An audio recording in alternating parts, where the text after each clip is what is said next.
أفرأيت الذي كفر بآياتنا وقال لأوتين مالا وولدا أطلع الغيب أم اتخذ عند الرحمن عهدا كلا سنكتب ما يقول ونمد له من العذاب مدا ونرثه ما يقول ويأتينا فردا واتخذوا من دون الله آلهة ليكونوا لهم عزا كلا سيكفرون بعبادتهم ويكونون عليهم ضدا ألم تر أنا أرسلنا الشياطين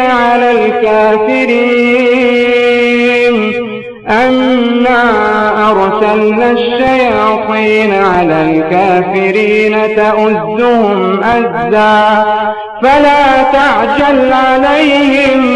فلا تعجل عليهم إنما نعد لهم عدا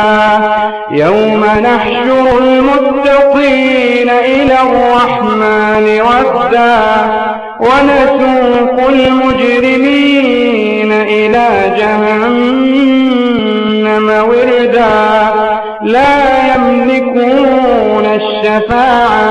لا يملكون الشفاعة إلا من اتخذ عند الرحمن عهدا وقالوا اتخذ الرحمن ولدا لقد جئتم شيئا إدا تكاد السماوات يتفطرن منه وتنشق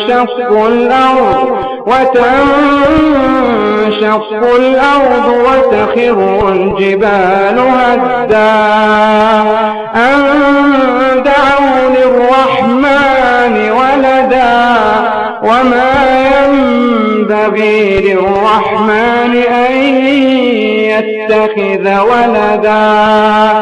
إن كل من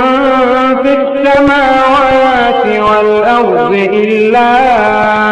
آتي الرحمن عبدا لقد أحصاهم وعدهم عدا وكلهم آتيه يوم القيامة فردا إن الذين آمنوا وعملوا الصالحات سيجعل لهم الرحمن ودا فإنما يسرناه بلسانك لتبشر به المتقين وتنذر به قوما لدا وكم أهلكنا قبلهم من قرن هل تحس منهم من أحد أو تسمع لهم ركزا